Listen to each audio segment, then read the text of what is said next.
Let's see another application of circular motion, that is conical pendulum, right? Conical pendulum means what? Let's say students should take a thread, right?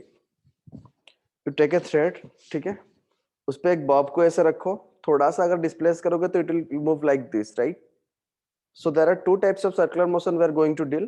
एक है horizontal circular motion, मतलब एक string fix रहेगा यहाँ पर, जैसे कि मैंने यहाँ पर एक स्ट्रिंग को फिक्स रखा था, और ये एक हॉराइजेंटल सर्कुलर मोशन पे जा रहा था, राइट? इसके बारे में थोड़ा देखेंगे, ठीक है? और दूसरा जो होता है क्या, वर्टिकल सर्कुलर मोशन, मतलब बॉडी इस तरह मूव करता है। बट आज की जो अभी डिस्कशन जो होगा, that is based on horizontal circular motion, और that is also conical pendulum. Let's see, मान के चलो मैंने यहाँ पर एक सपोर्ट से मैंने एक स्ट्रिंग को लगवाया, ठीक है? और यहाँ पर एक बल्ब है, ठीक है? उसको मैंने थोड़ा सा टिल्ट किया तो it will move like a path like this, ठीक है? ये इस तरह की एक पाथ में मूव करेगा। सो दैट मीन्स एक पोजीशन पे यहाँ पर रहेगा, एक पोजीशन पे यहाँ पर रहेगा, ठीक है?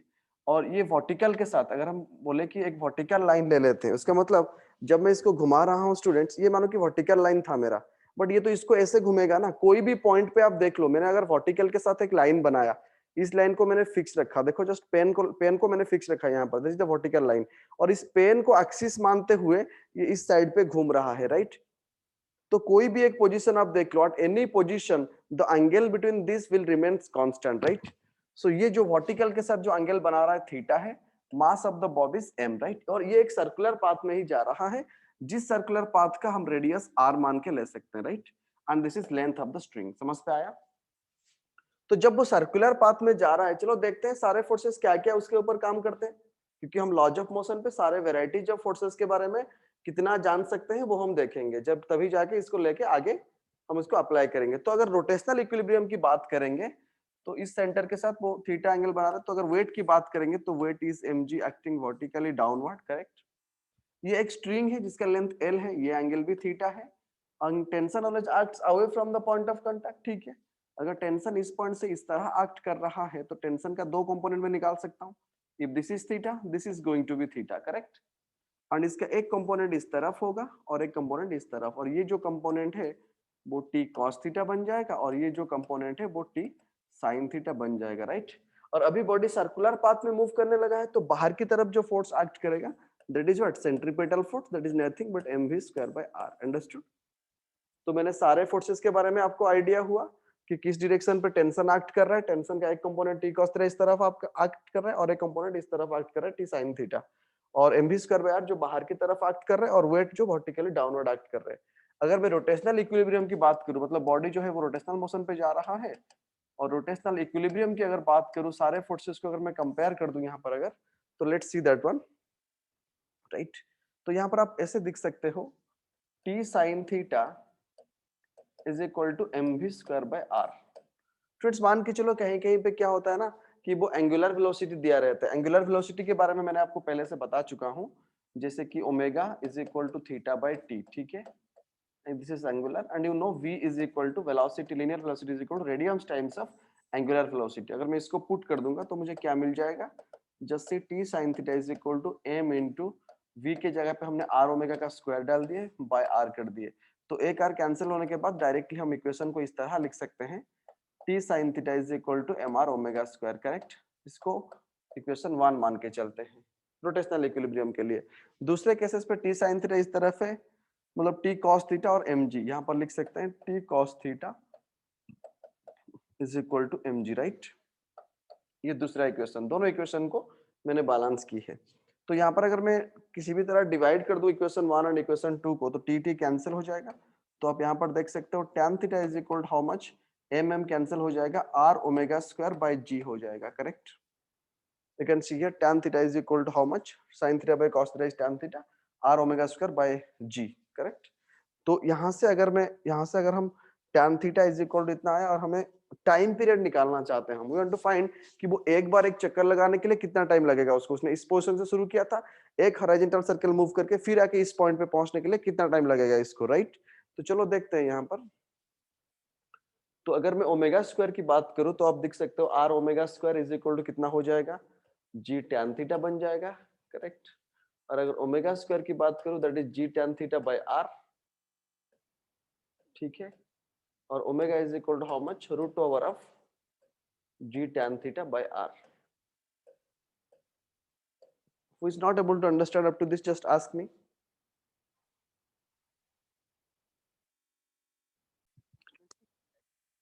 So यहाँ पर omega, student omega is angular velocity, right, मतलब एंगुलर डिस्प्लेसमेंट बाय टाइम। अगर एक पूरा चक्कर लगा लेता है, मतलब जो पेंडुलम था अगर वो एक चक्कर लगा लेता है उसको बोलते हैं time period.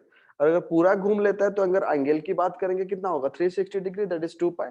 So for a complete rotation you can write omega is equal to how much, 2 pi theta, that is 360 2 pi. और टाइम पीरियड को टी नॉट ले लेते हैं। टी नॉट इसीलिए लिखा हूं कि आप टेंशन के साथ कंफ्यूज ना हो, वो टेंशन अलग है, यहाँ पर टाइम पीरियड अलग है। तो अगर मैं टी नॉट की बात करूं तो t naught is going to be how much, 2 pi by omega. Literally अगर हम ओमेगा की वैल्यू पुट कर दे, सॉरी, अगर हम ओमेगा की वैल्यू पुट कर दे, so that is going to be 2 pi by omega का वैल्यू कितना था, just see here, omega was g tan theta by R, right, g tan theta by R. ठीक है, थोड़ा और भी मैं इसको सिंप्लीफाई करना चाहेंगे हम। जैसे कि स्टूडेंट्स देख सकते हो आप, अगर ये मैंने राइट एंगल ट्रायंगल बनाया एकदम वर्टिकल के साथ, if this is theta, this is r, right, ये रेडियस आर है और ये एल है। तो आर की बल आर को मैं एल की टर्म्स पे लिख सकता हूँ ना, राइट एंगल ट्रायंगल है ये, this is l, so this is going to be l sine theta, correct. So in place of r, I can write L sin theta. L sin theta is nothing but r. तो यहाँ पर r की जगह पे हम L sin theta put कर सकते हैं। थोड़ा देखते हैं यहाँ पर, मैंने यहाँ पर g tan theta लिखा था, करेक्ट, डिवाइडेड बाय r की जगह पे हमने क्या पुट किए, L sin theta पुट किए, करेक्ट। तो आप एक चीज यहाँ पर आराम से देख सकते हो, अगर tan theta मतलब अगर मैं ऐसे लिख दूं, g ऑफ tan theta मतलब sin theta by cos theta, ठीक है, इनटू L sin theta नीचे था, तो एक साइन थीटा कैंसिल हो गया, ठीक है।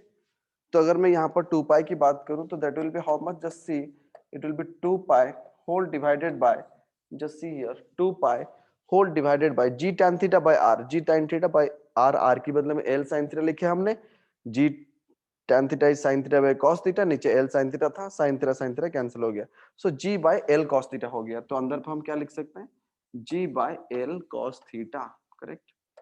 तो ये जो टाइम पीरियड है, the time period we got is, the time period we got is, right, with the time period we got is, we got the time period is t is equal to 2 pi by g l cos theta, ठीक है।